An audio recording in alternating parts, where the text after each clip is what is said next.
Mitsuo Fuchida stood at the edge of the tarmac, the early morning sun casting a warm glow over the airbase, illuminating the sleek lines of his aircraft. The gentle breeze carried the distant sounds of a waking nation. But for Fuchida, the world felt as if it had paused in reverence to the moment that lay ahead. This was not just another day. It was the culmination of months of meticulous planning, a day that would etch his name into the annals of history. As he adjusted his flight goggles and felt the familiar weight of his leather jacket, a surge of pride coursed through him. The empire of Japan would rise to new heights, and he would play a pivotal role in that ascendance. "Are you ready, Mitsuo?" A voice broke through his reverie. It was his wingman, Takashi, who approached with a grin. The excitement in Takashi's eyes mirrored Fuchida's own feelings, a shared anticipation that buzzed in the air like electricity. "More than ready," Fuchida replied, a confident smile tugging at the corners of his mouth. "Today, we show them the strength of our resolve." As they prepared to board the aircraft, Fuchida's thoughts drifted momentarily to his wife, Yoshiko. Just the night before, they had shared a tender moment, a bittersweet farewell that lingered in his mind. He could still feel her small hands clasped around his, her warm gaze filled with both pride and apprehension. "Promise me you'll come back safe," she had whispered, her voice trembling slightly. "I will return, I promise," he had assured her, though a part of him recognized the weight of those words. Duty called him to the skies, and he knew the risks that awaited them. As he settled into the cockpit, the scent of polished metal and gasoline enveloped him, grounding him in the reality of the mission. The roar of engines filled the air as other pilots joined him, their camaraderie a source of comfort. Yet, a nagging thought tugged at the edges of his mind, the image of Yoshiko's worried expression haunting him. "Fuchida!" Another voice called out, breaking his concentration. It was Captain Yamamoto, the commanding officer, his tone a mix of authority and enthusiasm. "We're ready to take off.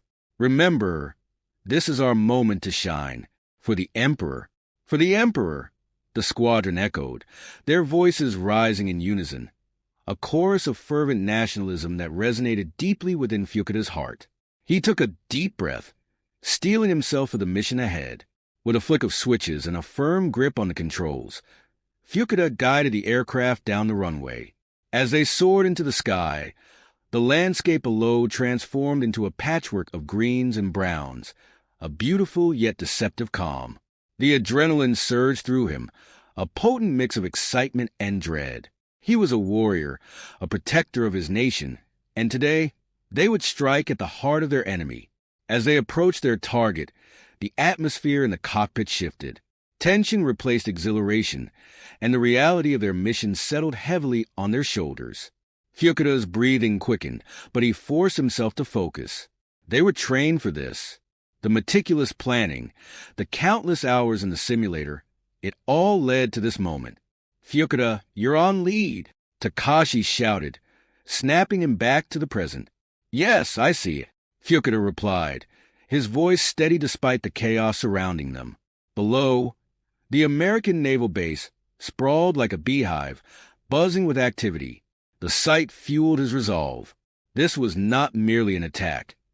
It was a statement of Japan's might, a necessary step in asserting their dominance in the Pacific. "On my mark," Fuchida barked, his heart pounding in sync with the engines. 3, 2, 1 now. The world erupted in chaos. The deafening roar of bombs falling, the violent explosions that lit up the sky, and the cries of shock and fear from below created a symphony of destruction. Fuchida felt a rush of exhilaration as they executed their assault, adrenaline surging through his veins. "Look at that!" Takashi shouted, all mingling with the tension in his voice. "We're doing it! We're actually doing it!" Fuchida's heart swelled with pride, a feeling of triumph that he had longed for. Each explosion felt like a victory, each scream below further solidifying the righteousness of their cause. He was a soldier, fighting for his nation, for the glory of the Emperor. The exhilaration of the moment overshadowed any inkling of doubt that flickered in the back of his mind. Yet, as the chaos unfolded below, a small voice whispered within him, He remembered Yoshiko's face, the way her eyes glistened with tears as she wished him well. The dichotomy of love and duty played out in a surreal dance, overshadowed by the roaring engines and the cacophony of warfare. Hours later, as they returned to the airbase, the thrill of victory began to wane, replaced by an unsettling sense of emptiness. They were greeted as heroes, their comrades celebrating with loud laughter and boisterous cheers. But Fuchida felt detached, as if he were watching from a distance. "Fuchida, you did it. You led us to victory." Takashi slapped him on the back, his enthusiasm infectious. "Yeah, we did," Fuchida responded, though his voice lacked the fervor he once felt. As he stepped off the aircraft, the warm glow of the setting sun bathed the airbase in an amber hue. He scanned the crowd for Yoshiko, his heart racing at the thought of seeing her. When their eyes finally met, a smile broke across her face, but it was tinged with a worry that pierced through his elation. "Mitsuo," she called, rushing toward him, her arms outstretched. He embraced her tightly, feeling the warmth of her body against his, but the tension in her shoulders was palpable. "Did you hear? We succeeded. The attack was a triumph," he exclaimed, trying to infuse his words with the excitement he once felt. "Yes, I heard," Yoshiko replied, her voice soft, almost trembling. "But at what cost?" Fuchida pulled back slightly, searching her face for understanding. "We did what we had to do. This was our duty. It was necessary for our future." "Necessary?" she echoed, a hint of desperation in her eyes. "What about the lives lost? The families torn apart? Mitsuo, victory comes with a price. Can we truly celebrate when so many suffer?" Her words struck a dissonant chord within him. He had been so consumed by the thrill of victory that he had forgotten the human cost. "Yoshiko, the Empire needs us. This is for our people, for our future." "And at what cost, my love?" she implored, her voice breaking. "What kind of future do we build on the ashes of so many innocent lives?" Fuchida felt a wave of frustration wash over him. "You don't understand. This is war. Sacrifice is necessary." Yoshiko's gaze locked onto his, unwavering yet filled with sorrow. "I understand more than you think. I worry for you, for the man I love. Please, don't lose sight of what truly matters." He opened his mouth to respond, but found words escaping him. As her plea echoed in his mind, he felt the weight of her concern pressing down on him. Their shared moment of triumph felt hollow amidst the reality of her words. "Let's go home," he said softly, his heart heavy with conflicting emotions. As they walked away from the celebrations, the sounds of revelry faded into the background, leaving a haunting silence that lingered in the air. In that moment, Fuchida realized that the victory he had longed for came with an unexpected burden, one that would challenge everything he believed about duty, honor, and the true cost of war.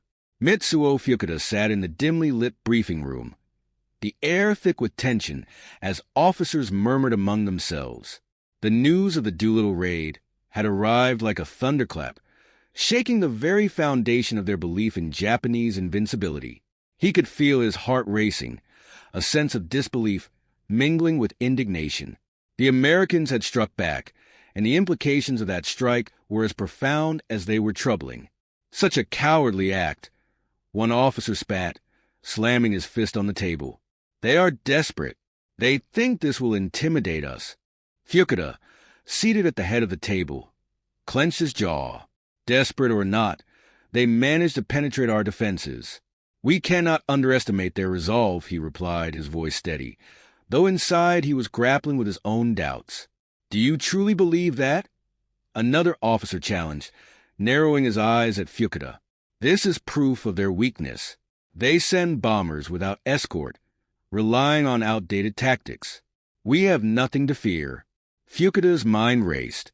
He had led the attack on Pearl Harbor, a mission that had been hailed as a monumental success, a blow against the American spirit. Yet now, he couldn't shake the feeling that something fundamental had shifted. The Americans were not the beaten adversaries they had believed them to be. As the meeting progressed, The officers exchanged theories and strategies, but Fuchida felt detached from the discussions. He could hear their bravado, but beneath it lay an undercurrent of fear. Fear that he could not ignore. "We must fortify our defenses," he interjected. "This act shows that they are willing to fight back. We need to prepare for their retaliation."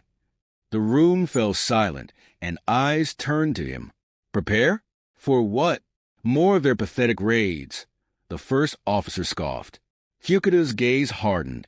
"You would do well to listen. The Americans are resourceful. They may have lost battles, but they have not lost their will to fight. Their spirit is just beginning to awaken."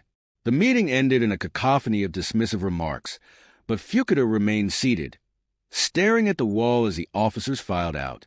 The reality of the war was beginning to settle uncomfortably in his mind. It was no longer just about winning or losing, but about the human cost of their actions.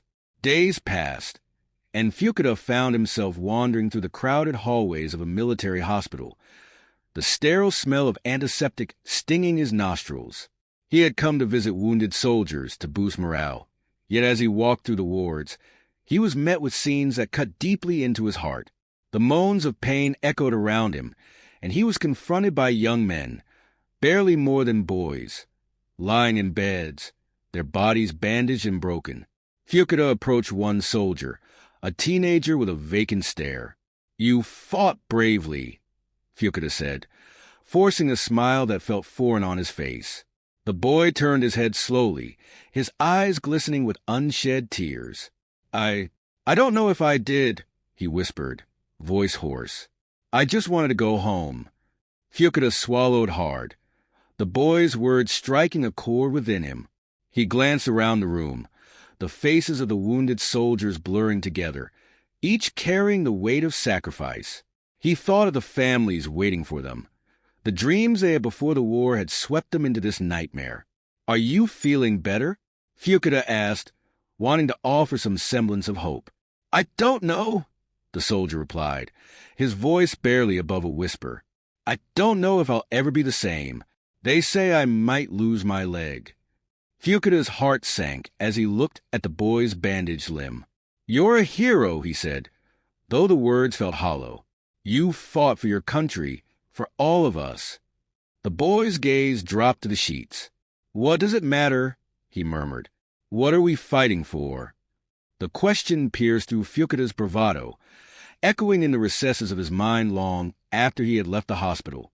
He walked through the streets, the bustling sounds of life around him contrasting sharply with the somber reality he had just witnessed. The laughter of children playing, the chatter of vendors selling their wares, all of it felt surreal. That night, Fuchida lay in bed, staring at the ceiling, unable to shake the images of the wounded from his mind. He thought of Yoshiko and how she had expressed her concerns about the war. Her voice resonated in his ears, a haunting reminder of the cost of their actions. "Is it worth it, Mitsuo?" she had asked, her eyes filled with worry. "What about the families we destroy, the lives we shatter?" He had brushed her off then, but now her words haunted him. The more he reflected, the more he sensed a flicker of doubt within him. The war was not just an abstract concept. It was visceral and real, affecting lives in ways he had never considered. The next day, as he resumed his duties at the base, Fuchida's thoughts were consumed by the wounded boys he had seen. He couldn't focus on the missions ahead. Instead, he found himself drawn towards the soldiers recovering from their injuries. One afternoon, while walking through the makeshift hospital again, he stumbled upon a man who had been captured during the Doolittle raid. The American pilot, Jack, lay in a bed with a bandage around his head, eyes closed in a restless sleep. Fuchida felt a surge of anger at the sight of the enemy, yet something else tugged at him, a sense of curiosity. As if sensing his presence, Jack stirred and opened his eyes, focusing on Fuchida with a mixture of confusion and defiance. "What do you want?" he croaked, his voice gravelly. Fuchida hesitated, feeling the weight of the moment. "I came to see how you are," he replied, his voice steady. "Like you care," Jack scoffed, attempting to sit up.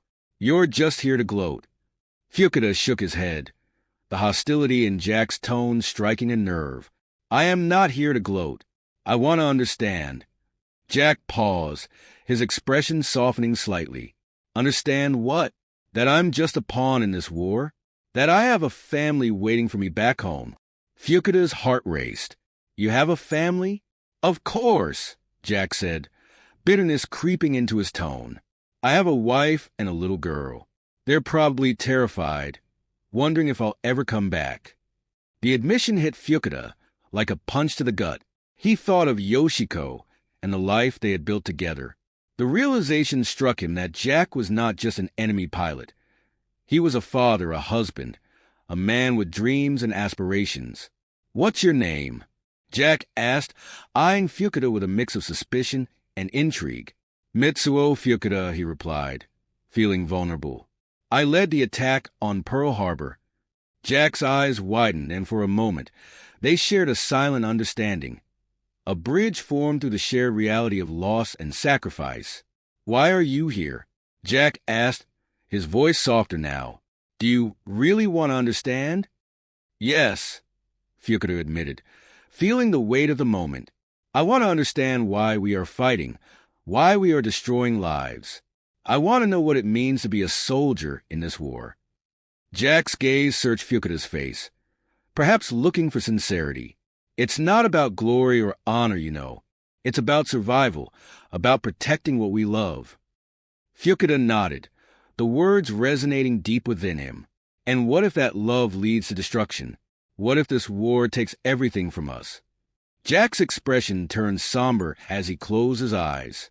Then we're all lost, he murmured. In that moment, Fuchida felt a shift within himself. The humanity of his enemy began to seep into his consciousness, challenging everything he had been taught to believe. The war was no longer just a battle of nations. It was a battle for the very souls of the individuals caught in its crosshairs. As he left the hospital, Fuchida's heart was heavy with the weight of understanding. He had entered the military to fight for his country, yet now he found himself questioning the cost of that loyalty. The faces of the wounded soldiers and the stories of families left behind haunted him, forcing him to confront the true nature of sacrifice in war. In the days that followed, Fuchida continued to visit Jack, their conversations growing deeper and more meaningful. Each meeting chipped away at the barriers of animosity that had once defined their relationship. Fuchida learned about Jack's life, his dreams, and the love he held for his family. Jack, in turn, began to see Fuchida not as an enemy, but as a man grappling with the weight of war. As Fuchida grappled with his feelings, he realized that the war was not merely a clash of nations, but a tapestry woven with the threads of individual lives, each thread holding its own story of love, loss, and sacrifice. The realization was both liberating and painful, opening a door to empathy that he had never thought possible. In the midst of chaos, he began to see a glimmer of hope, a hope that perhaps understanding could bridge the chasm created by war, that as the war escalated, Mitsuo Fuchida found himself navigating the skies above a landscape transformed by destruction. Each mission he undertook carried with it the weight of responsibility, but more importantly, the burden of his own evolving conscience. The adrenaline rush that once exhilarated him had begun to dull, replaced by a gnawing discomfort that settled heavily in his chest. On one such mission, Fuchida's squadron was tasked with intercepting a group of American bombers rumored to be heading toward Tokyo. The air was thick with tension as they soared through the clouds, the roar of their engines resonating like a war drum. Fuchida's heart raced, but it was not just the thrill of combat that quickened his pulse. It was the memories of Jack, the American pilot he had encountered during the Doolittle raid. Jack's words echoed in Fuchida's mind, a constant reminder of the humanity behind the enemy uniforms. "Focus, Fuchida!" barked the squadron commander, a stern man with little patience for hesitation. "We have a job to do. Are you with us or not?" His eyes were sharp, cutting through the mist of Fuchida's uncertainty. "Yes, sir," Fuchida replied, forcing a steely resolve into his voice. But inside, he was torn. The image of Jack's family, the quiet regrets in their conversations, and the sacrifices they all seemed to make for the sake of a greater cause haunted him. As they approached their target, Fuchida's mind raced. The bombers appeared on the horizon, their silhouettes stark against the fading light.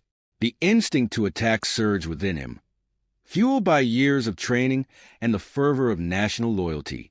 Yet, as they drew closer, Fuchida hesitated.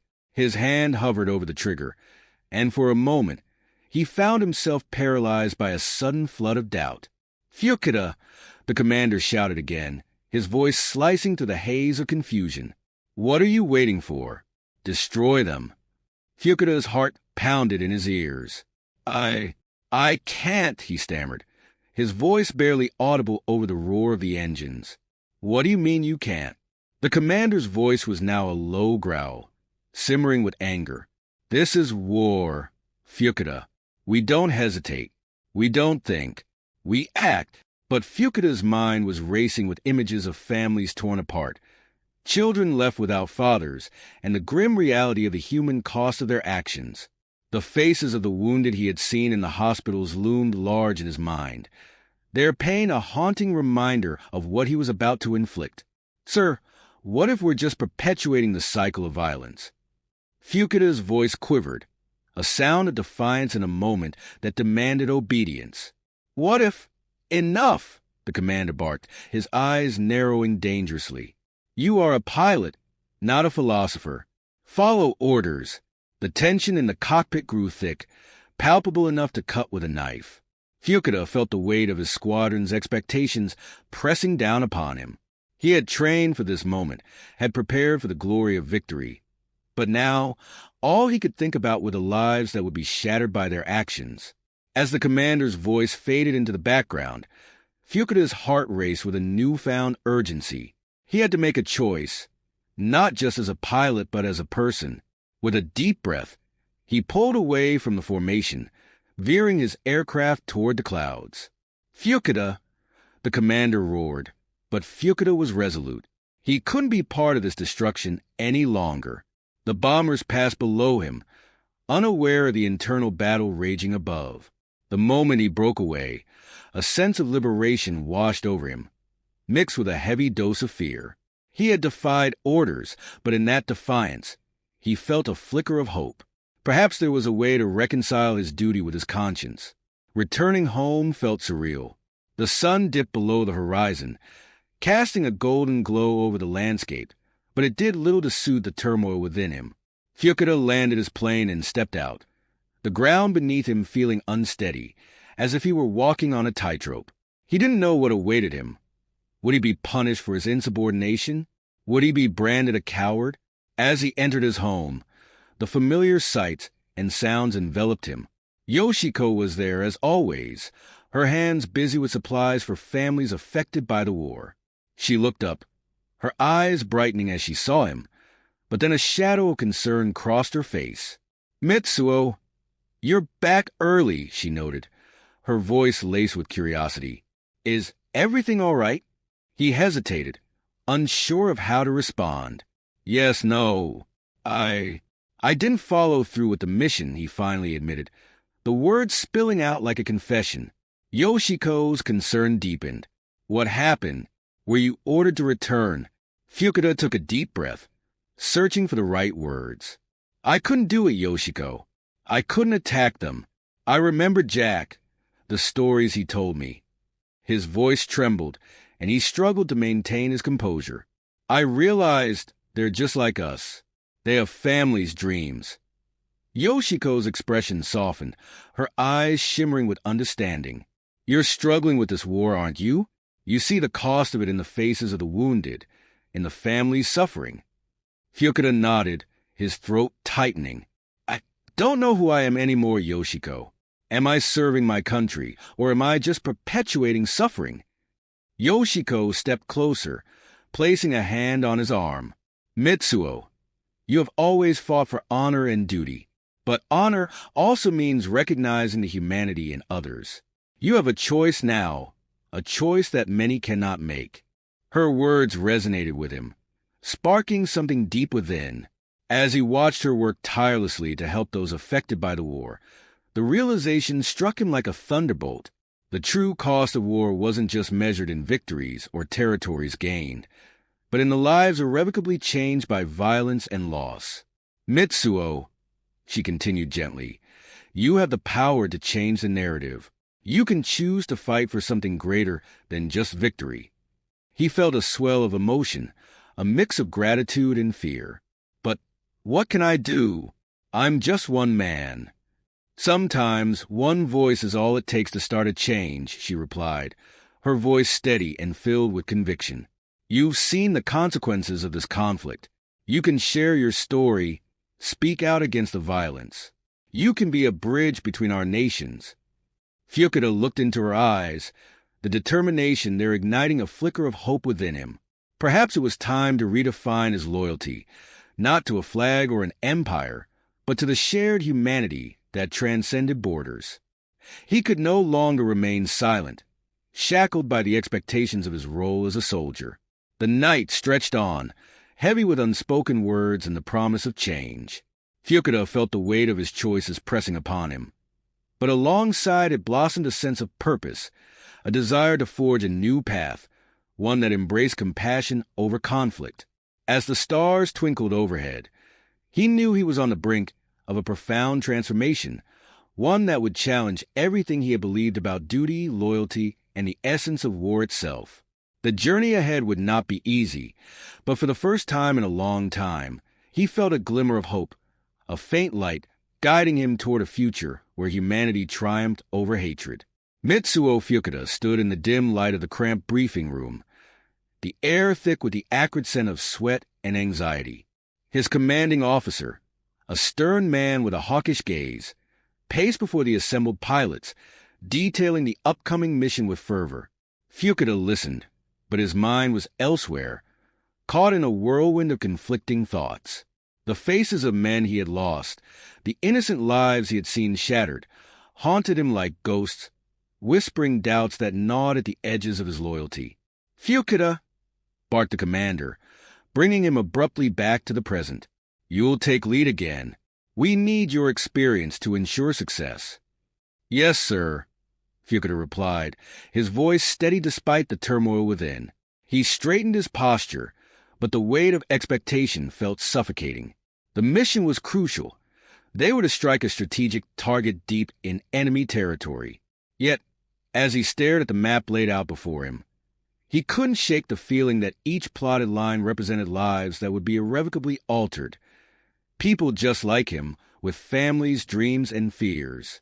As he left the briefing room, he found himself lost in thought, his heart heavy with the realization that war was no longer a game of tactics and glory. It was a series of tragedies unfolding in real time.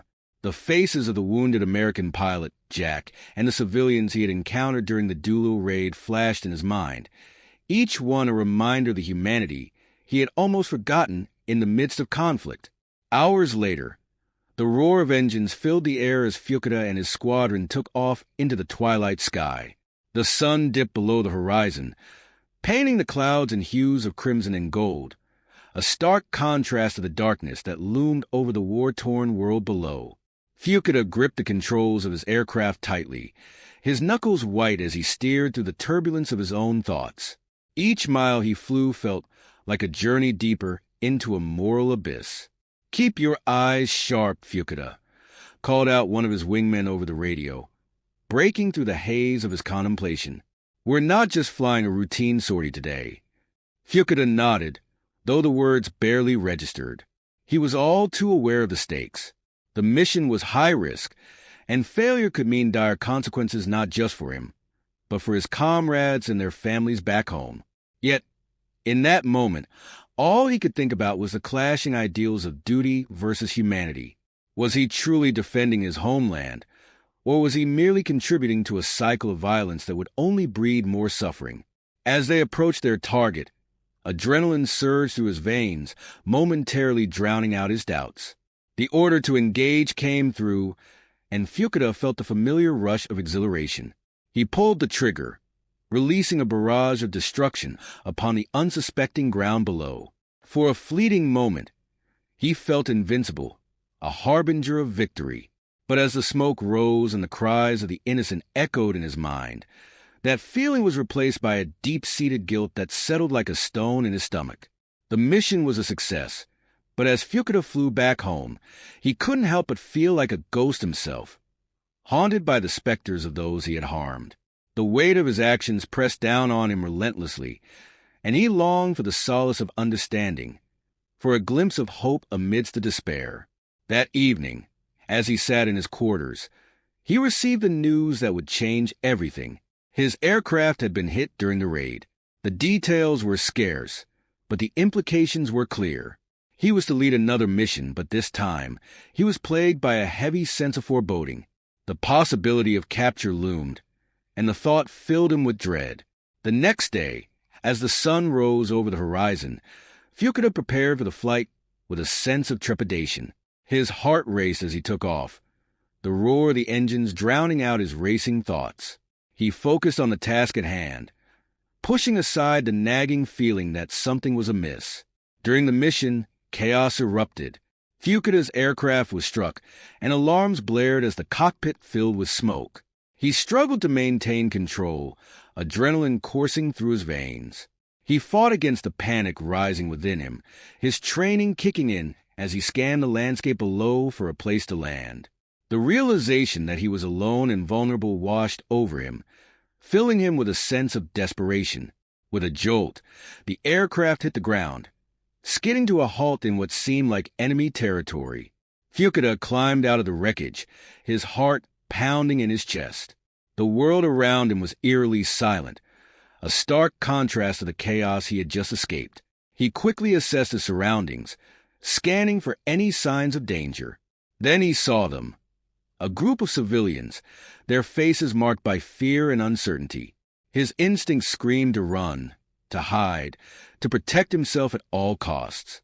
Yet, as they approached cautiously, he felt an unexpected wave of compassion wash over him. They were not the enemy he had been trained to see. They were people just like him. "Please, we mean no harm," one of the women said, her voice trembling.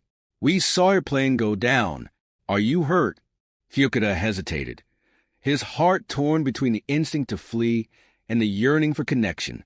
I'm fine," he replied, his voice barely above a whisper. "But I need to get back to my people." "We can help you," another man spoke up, stepping forward with a look of determination. "You don't have to be alone in this." Their kindness struck him deeply, penetrating the armor he had built around his heart. As they led him to a hidden shelter, Fuchida grappled with a tumult of emotions. These were people who had every reason to hate him, to view him as a threat, yet they were offering him refuge. It was a kindness he had not expected, and it shook the very foundation of his beliefs. Throughout the night, they shared stories, laughter, and food, breaking bread in a way that felt profoundly human. Fuchida learned about their lives, their struggles, and their hopes for the future. They were not just victims of war. They were dreamers, individuals striving for a life of peace and safety. Their dreams mirrored his own in ways he hadn't anticipated, and for the first time, he began to see the war from a different perspective. As dawn broke, Fuchida knew he had to leave. The fear of capture still loomed large, but he felt transformed by the compassion he had experienced. He hugged the civilians tightly, gratitude swelling in his chest. "Thank you," he said, his voice thick with emotion. "You've shown me more kindness than I could have imagined. I will not forget you." With a renewed sense of purpose, he made his way back to Japan. The journey felt different this time. He was no longer just a soldier returning from battle, but a man who had encountered the heart of humanity amidst the chaos of war. Upon his return, Fuchida was met with the indifference of military superiors, who were engrossed in planning the next offensive. But as he listened to their discussions, he felt increasingly alienated. Their ambitions felt hollow, devoid of the depth and meaning he had discovered in the faces of those civilians. The war was not just a series of strategic moves. It was a tapestry of lives woven together in a shared struggle for peace. Fuchida stood there, a silent observer, wrestling with the realization that the true cost of war was more than just territory won or lost. It was measured in the hearts broken, the families shattered, and the dreams extinguished. The weight of his experiences pressed down upon him, and he knew he could no longer remain a passive participant in this cycle of violence. As he left the meeting, he felt a flicker of determination igniting within him. He would seek a way to bridge the divide, to advocate for understanding and compassion in a world so often consumed by hatred. The realization that America was just starting to fight back, to dream, to hope, reverberated within him. It was a call to action, a reminder that the war was not just about battles fought in the skies, but also about the battles fought in the hearts of men. And as Mitsuo Fuchida walked away from the military headquarters, he felt the weight of his choices pressing down on him. But it no longer felt like a burden. It felt like a chance to redefine loyalty, to embrace humanity, and to seek a better world amidst the ashes of devastation. Mitsuo Fuchida sat at his desk, the dim light of the room casting shadows on the papers scattered around him. The weight of silence enveloped him, crushing yet oddly comforting. He had been wrestling with his thoughts, emotions swirling like a tempest within him. Night after night, he found himself haunted by the memories of the war, the screams of the wounded, the cries of families torn apart, the faces of those he had lost. He picked up a pen, the ink flowing like a release for his pent-up anguish. "Dear Jack," he began, hesitating as he tried to articulate the tumult within him. "I don't know if you'll ever read this, but I feel compelled to write." His hand trembled slightly, a reflection of the turmoil in his heart. "I cannot shake the images of the destruction we have caused. I wonder if you ever think of me as I think of you.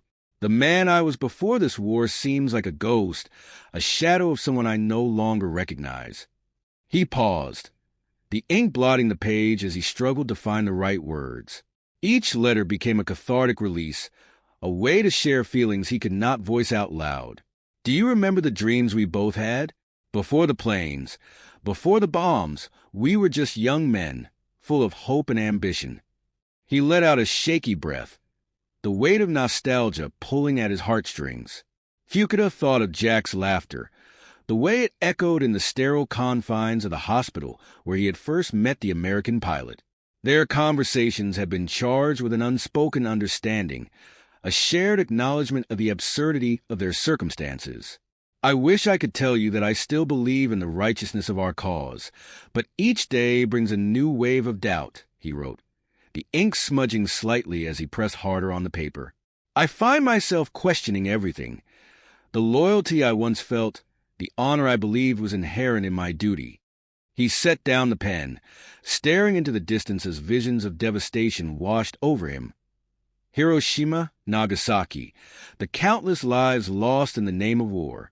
The numbers haunted him, but it was the faces, the personal stories behind those numbers that weighed heavily on his conscience. "What have we done?" he whispered to the empty room, the silence echoing back his despair. Just then, the door creaked open, and Yoshiko stepped inside, her presence a gentle balm to his turmoil. "Mitsuo," she said softly, concern etched on her face. "You've been writing again. Is it about him?" He looked up, meeting her gaze. There was a time when he would have brushed off her inquiries, insisting that his thoughts were his alone. But now, he felt a shift within him, a desire to share his burdens. "Yes, it's Jack," he admitted, his voice barely above a whisper. He's become a part of my conscience. I didn't think it was possible to feel so connected to someone on the other side of this conflict." Yoshiko's brow furrowed and she stepped closer, her eyes searching his. "You need to be careful, Mitsuo. The government is watching. They wouldn't understand." "Understand what?" he replied, a hint of frustration creeping into his tone. "That I'm grappling with the consequences of our actions? That I can see the humanity in my enemy?" He paused, realizing that perhaps he was not just arguing with her, but with himself. "I don't know if I can continue this way. The war is taking everything from us. And for what?" Yoshiko's expression softened, and she reached for his hand. "You are not alone in this. I feel it too. The pain, the loss, it's suffocating." Her voice trembled slightly as she continued. "I've seen the devastation firsthand. The families shattered by this war, the children left without parents. It breaks my heart. Fuchida squeezed her hand, grateful for her understanding. I want to believe we're fighting for something noble, but every day it feels more like a farce. The Doolittle raid, the bombings, it's all spiraling out of control. We're losing ourselves. Yoshiko nodded, her eyes glistening with unshed tears. What if we could find a way to help others, to advocate for peace instead of war? I've heard whispers of resistance groups, people who want to end this madness. Resistance, Fuchida echoed, the concept both thrilling and terrifying. You would put yourself in danger for that. We are in danger regardless, she replied fiercely. Every day we breathe is a reminder that we are complicit in this. I want to fight for a world where families can be together without the threat of war hanging over them. Fuchida's heart raced at her words. He had once believed that loyalty meant unquestioning obedience to his superiors, but now he wondered if true loyalty lay in protecting the innocent, even if it meant standing against the tide. I need time to think, he said finally, releasing her hand reluctantly. Yoshiko nodded, understanding the weight of his decision. Just remember, Mitsuo, you are not alone. We are in this together.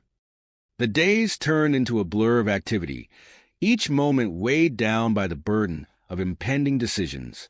Fuchida continued to write, pouring his heart into letters that would never be sent. He penned thoughts about the war, about Jack, about the dreams that now felt like distant memories.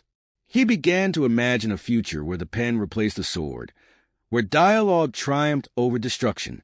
Then came the news that shattered whatever semblance of peace he had managed to find. The reports of the bombings in Hiroshima and Nagasaki flooded the airwaves, and Fuchida felt as if the ground beneath him had given way. He watched the devastation unfold through the eyes of those affected, their lives irrevocably altered. This cannot be the cost of victory, he murmured, his heart heavy with disbelief. Yoshiko found him again, her face pale as she absorbed the scope of the tragedy. It's worse than we thought, she said, her voice trembling. They are calling it necessary, but it feels so wrong. Fuchida felt a knot tighten in his stomach. How can they justify this? Innocent lives, all for a misguided sense of power. Maybe it's time we take a stand, Mitsuo, she urged, her eyes filled with resolve. If we don't speak out now, when will we? Speak out against what? He asked, frustration bubbling within him. Against our own government? Against a war that we've been told is righteous. Yes, if we don't, we are complicit in this madness, she insisted. You have a voice. You were a hero, Mitsuo. You can be a hero again, but this time for peace. Fuchida looked at her, the passion in her words igniting something deep within him. Maybe she was right. Perhaps the greatest act of bravery was not in the air but on the ground, in the hearts of those who dared to dream of a world without war. He felt the weight of his choices pressing upon him, a burden that could either crush him or set him free. And then, as if the universe had aligned to provide a glimmer of hope, Fuchida received a letter from Jack. The unexpected delivery came through the Red Cross, a connection forged in the fires of conflict. With trembling hands, he opened the envelope, the familiar handwriting bringing a rush of emotions. Dear Mitsuo, it began, I hope this letter finds you well. It's strange to think we correspond in this way, but I find solace in sharing my thoughts with you. Fuchida's heart raced as he read on, Jack's words weaving a narrative of struggle, hope, and an unwavering desire for peace. I've seen things I can't unsee, Jack wrote. I miss my family every day, and I can't help but wonder what they think of this war. I hope one day we can all sit together and talk about what it means to sacrifice for our loved ones without the shadow of conflict looming over us. Fuchida's eyes welled with tears, the connection between them deepening with each line. You are not just an enemy to me, Jack, he whispered, overwhelmed by the realization. You are a brother in this fight for humanity. As he finished the letter, he knew his resolve was beginning to unravel. He could no longer return to the man he was before the war, but perhaps he could forge a new path, one that led toward understanding, compassion, and ultimately, peace. The weight of silence began to lift replaced by the promise of a future that was still unwritten. In that moment, as the sun dipped below the horizon and painted the sky with hues of orange and pink, Fuchida understood that the journey ahead would not be easy. But with the support of Yoshiko and the bond he shared with Jack, he felt a flicker of hope ignite within him. The war had taken so much, but it had also opened his eyes to the possibility of a world where humanity triumphed over conflict. And for the first time in a long while, he dared to believe that change was possible. Mitsuo Fuchida stood on the edge of a precipice, both literally and metaphorically. The war had reached a fever pitch, with thousands of lives hanging in the balance on both sides. In the dim light of dawn, he could feel the weight of expectation pressing down on him as he prepared for what was being billed as a final offensive. The air was thick with tension, and the distant rumble of engines echoed like a heartbeat, pulsing with the rhythm of impending conflict. That night, Fuchida had a vivid dream that clung to him like a shadow. He found himself standing in a sun-drenched backyard, watching a family play. A mother held her child close, her laughter ringing like music as the father tossed a ball into the air. Those faces, so full of life and joy, were hauntingly familiar. They belonged to Jack, the American pilot he had met during his time in captivity. The dream felt so real that he could almost smell the freshly cut grass and hear the gentle rustle of leaves. But the happiness was tinged with an underlying sadness. He woke with a start, sweat beading on his brow, as the reality of his life crashed back in. He sat up in bed, heart racing, his mind a whirlwind of thoughts. Jack's family represented everything that was at stake. The dream had jolted him awake, forcing him to confront the moral abyss in which he found himself. What was the meaning of loyalty when it led to death and destruction? What was the cost of honor when it meant fighting against men like Jack, who were not so different from himself? As he prepared for the mission, Fuchida felt a strange resolve building within him. The noise of the bustling airfield faded into the background as he donned his flight suit, his thoughts consumed by the faces of families, both Japanese and American, who would bear the scars of war. The sun began to rise, casting golden rays across the tarmac, illuminating the planes that awaited their orders. He climbed into the cockpit, the familiar surroundings providing a fleeting sense of comfort. But this time it felt different.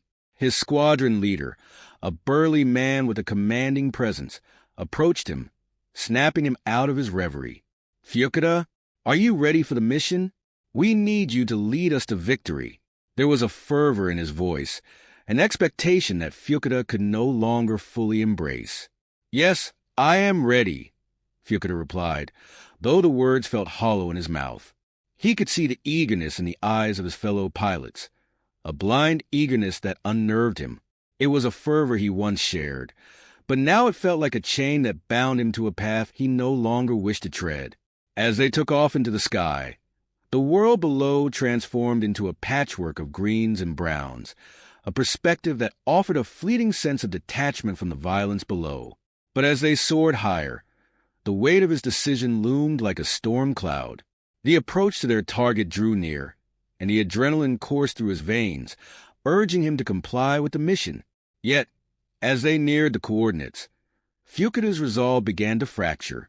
The faces of Jack's family danced in his mind, and he envisioned the destruction that would inevitably follow their attack. "Fuchida, what are you waiting for? Dive!" His commander barked over the radio, snapping him back to reality. The urgency in his voice cut through the haze of uncertainty. Fuchida's hands trembled on the controls, a civil war raging within him. Duty or conscience, honor or humanity.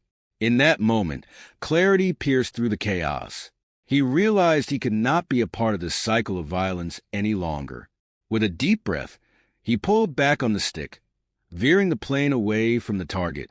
His heart raced, not with fear but with the exhilarating rush of defiance. "Fuchida, what are you doing?" his commander shouted, the surprise evident in his voice. "I'm diverting. I can't do this." Fuchida responded, his voice steady despite the turmoil within.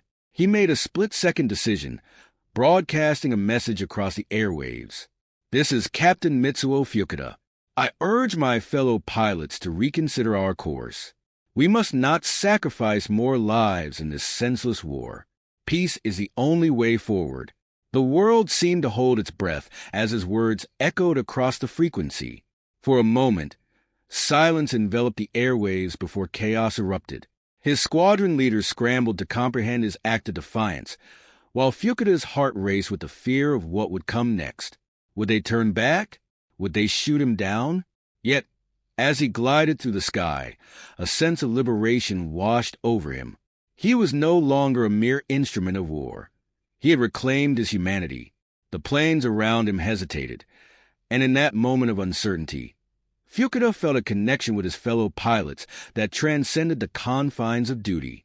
They were all young men, grappling with the realities of a war that seemed to have no end. Back on the ground, a wave of shock rippled through the command center. Reports flooded in, each one more incredulous than the last. Fuchida has refused to engage. He's broadcasting a message of peace. The news spread like wildfire, igniting a firestorm of debate among military leaders. Meanwhile, Fuchida's heart raced as he maneuvered his plane toward a safe landing area. He could hardly believe what he had done, but a flicker of hope ignited within him. Perhaps this act of defiance could spark a change, a ripple effect that would reach far beyond the skies above. As he touched down, he was met by a mix of disbelief and admiration from his fellow pilots. The weight of their expectations was heavy, but he no longer felt burdened by it. Instead, he felt free. The chains of blind loyalty had finally shattered, leaving behind the promise of something better. In the aftermath of his decision, Fuchida returned home, where he found Yoshiko anxiously awaiting him. Her eyes widened with surprise and relief as she rushed to embrace him. "Mitsuo, I was so worried. I heard about what you did. You spoke out against the war." "Yes," he admitted, pulling her close. "It was the only thing I could do. I realized that true loyalty doesn't lie in blind obedience. It lies in seeking a better world." Tears brimmed in Yoshiko's eyes, but this time they were not tears of fear or sorrow. They were tears of understanding, of shared resolve. "I've been working with resistance groups," she confessed, her voice trembling. "We've been advocating for peace, for an end to this madness." In that moment, their paths converged, their hearts beating in unison. Fuchida realized that their love had always been rooted in the same desire for a brighter future, one where families could play together without fear of war. They stood together, two souls intertwined in their pursuit of peace, ready to challenge the world together. As they embraced, the weight of their choices became both a burden and a liberation, a testament to their resilience. In the face of despair, they found hope, a hope that transcended borders, a hope that spoke of shared humanity amidst the chaos of war. In that intimate moment, Fuchida understood that the battle for peace had only just begun, and together, they would forge a path toward a future untainted by the horrors of conflict. The journey ahead would undoubtedly be fraught with challenges, but they were no longer alone. They had each other, and armed with love and understanding, they would strive to make a difference. The world had watched as Fuchida took a stand, and now it was time to build a legacy of compassion that would resonate far beyond the battlegrounds of war.